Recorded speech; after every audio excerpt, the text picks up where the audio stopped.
Let me guess. You've pictured yourself in Paris, maybe more than once. You've imagined the smell of fresh bread and the light on the Seine at golden hour. And then, quietly, maybe without even meaning to, you've pictured something else. Cobblestones, a staircase with no handrail, aching knees by 2 p.m. and you've thought, maybe I'll wait.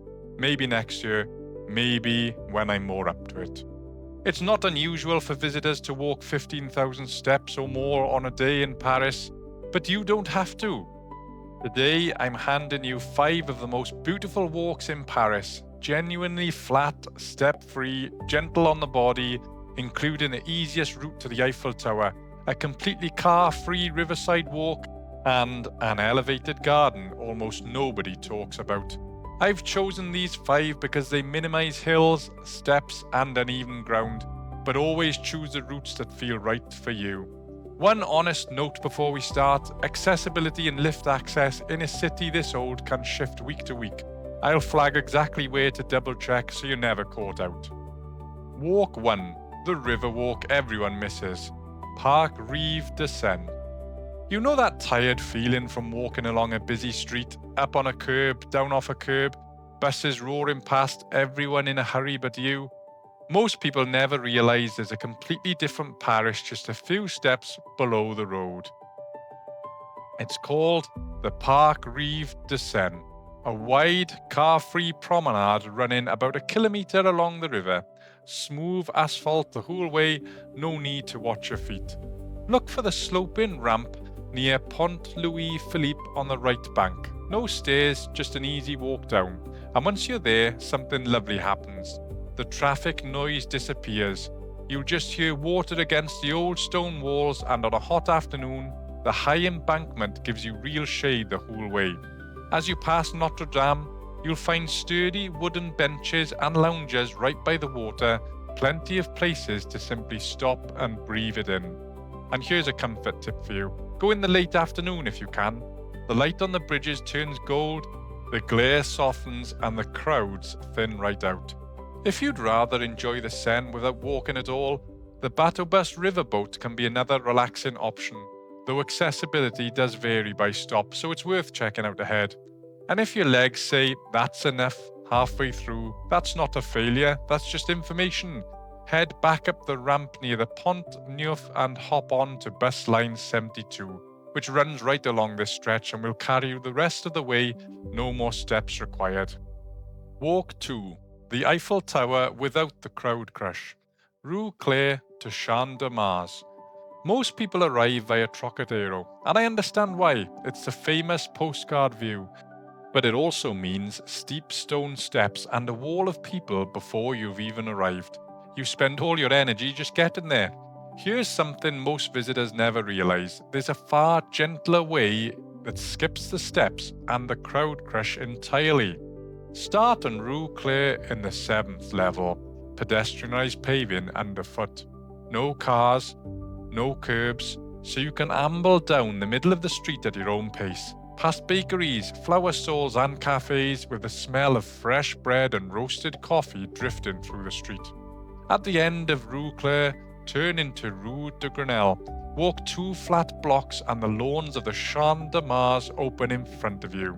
The tower appears slowly between the trees rather than looming over a crowd. No rush and no scramble. Rue Cler is lined with cafe terraces if you want to sit, have a coffee and use a bathroom before carrying on. Grab a croissant or a punnet of strawberries from a Rue Cler vendor, then find a shaded bench on the Champ de Mars for a low-key picnic with the tower right in front of you.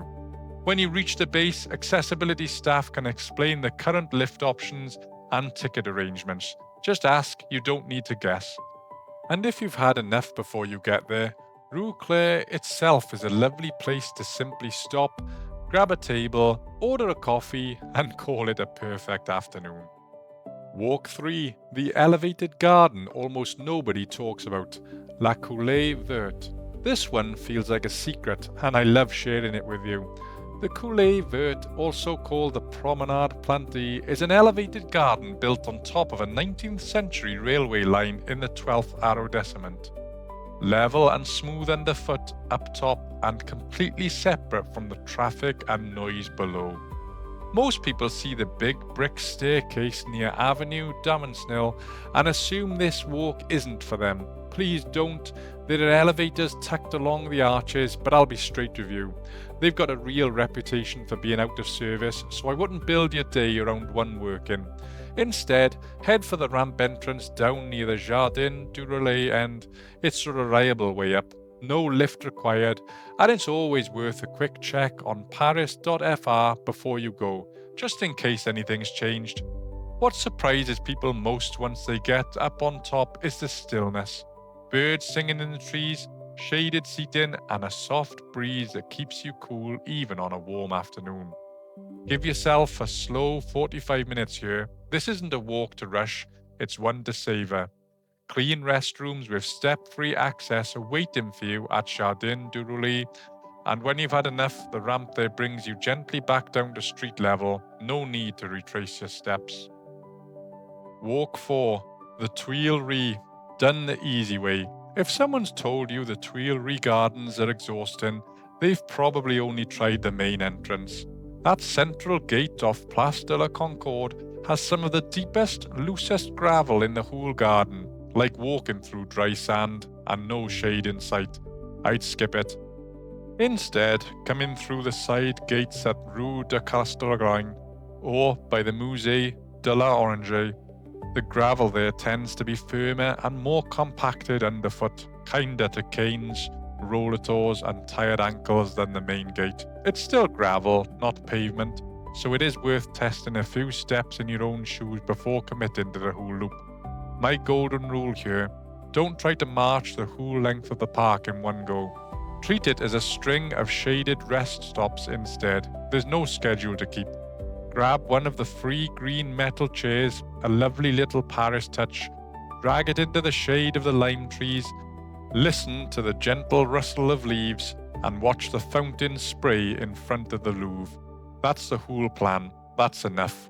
Look out for the green Wallace fountains near the entrances. Free ice-cold drinking water. Bring a small bottle with you to refill. Step-free toilets, with a small fee, cards are accepted, are near the octagonal basin. And whenever you're ready to move on, it's a short, flat walk to the step-free lifts at the Musée d'Orsay. No rush, no last stretch to dread.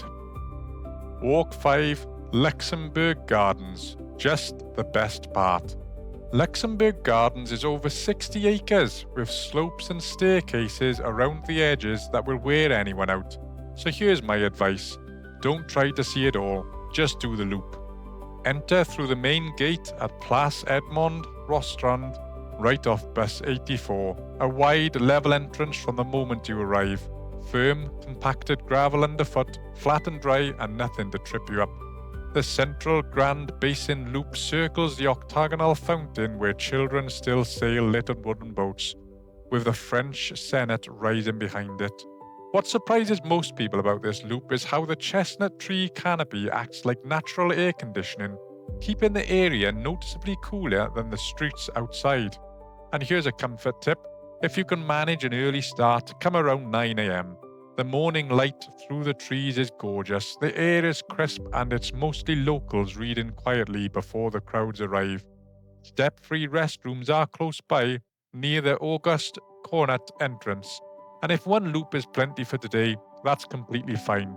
Find a green metal chair under the chestnuts and simply stay a while.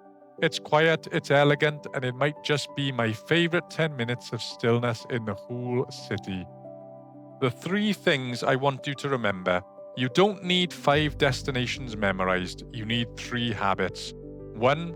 Rest before you're tired. Sit for 5 minutes every half hour, even if you feel fine. It's so much easier to prevent fatigue than to recover from it. Number 2. Don't trust flat on a map.